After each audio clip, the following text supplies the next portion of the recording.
Tell me if this is happening every time you take a solo.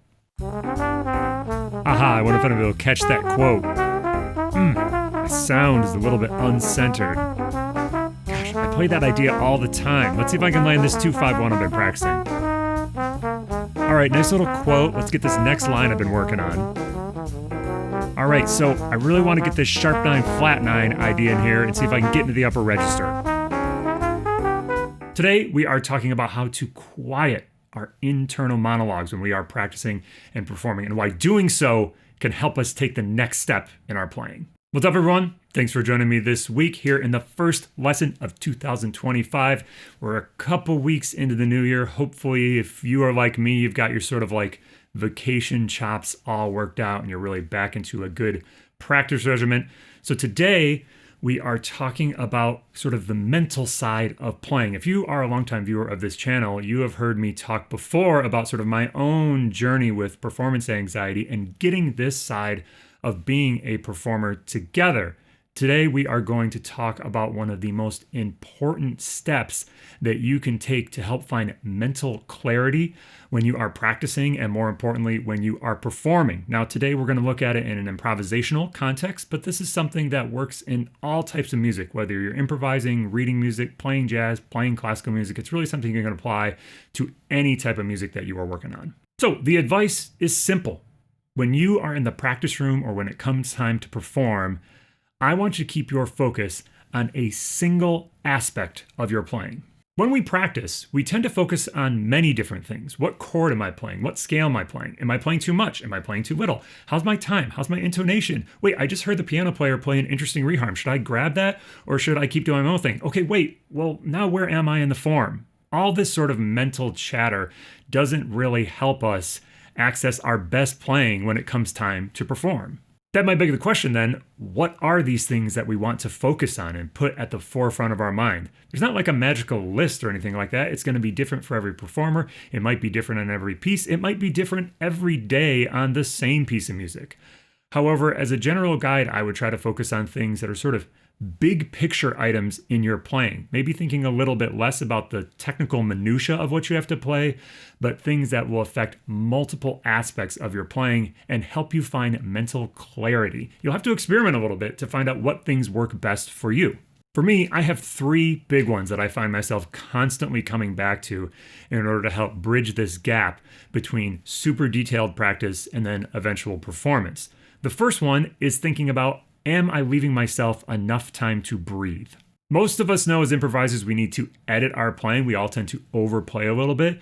So rather than thinking too much about like, okay, I've got to leave so many measures of rest, or I've got to play a 2-bar phrase and then leave 2 measures of rest or anything like that, sometimes I'll just set myself the proviso of, hey, I got to give myself plenty of chance to exhale any extra air and then get a nice breath in before I start the next phrase.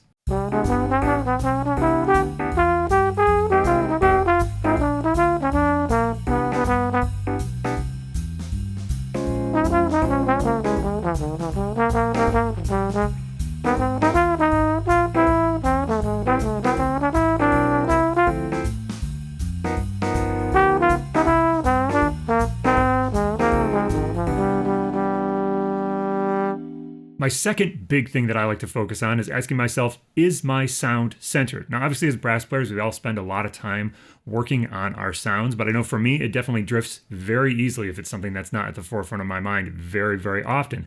So again, I will set the parameter of I have to listen for a centered sound. And not necessarily I'm trying to control the sound, I'm just listening for it. And as soon as I start to pay mindful attention to it, it sort of auto-corrects, and then many other aspects of my playing start to work a little better.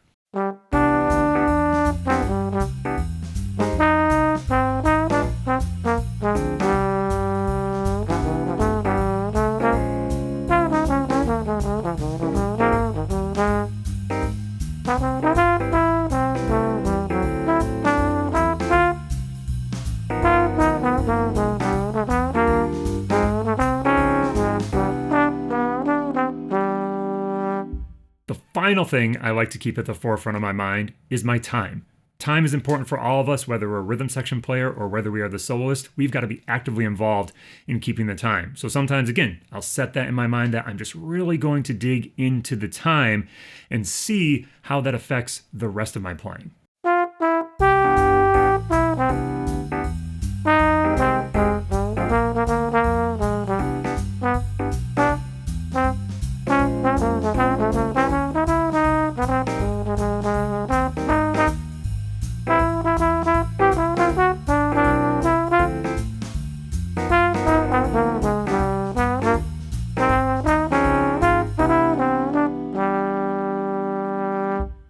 this might seem like an oversimplification of me just sort of like selling you a bill of goods and being like, well, if you just magically think about one central concept, all the problems you're playing are going to go away. It doesn't work that way. You still have to practice the details, the chords, the scales, the vocabulary, all that sort of stuff. But if you carve out some time in your practice to think about these more big picture elements, I think you'll find, I definitely do, and hopefully those examples illustrated this, that they can change your playing just by how you're sort of focusing and where your attention is. I didn't write out those examples. I just improvised them with those sort of different elements at the forefront of my mind, and I do think that they changed the way I played, even if it was just subtly, but definitely changed the way I felt like I was connecting to the track that was going on and the type of ideas that might have wanted to come to the forefront of my mind. Now, you got to practice this. You can't just expect that you're going to spend all this time in the practice room practicing licks, practicing scales, practicing whatever, and then when it comes to performance, you're going to flip a switch and just be able to think big picture and it's suddenly going to work. You've got to carve out time in every practice session to kind of make that switch and be able to sort of move into a little bit more of a performance mindset. Sometimes I actually even encourage my students to like write this stuff at the top of their music, particularly if it was like a written piece of music, a piece of classical music possibly, and they were going to play it for an audition. I would encourage them to write maybe like point 1 and maybe point 2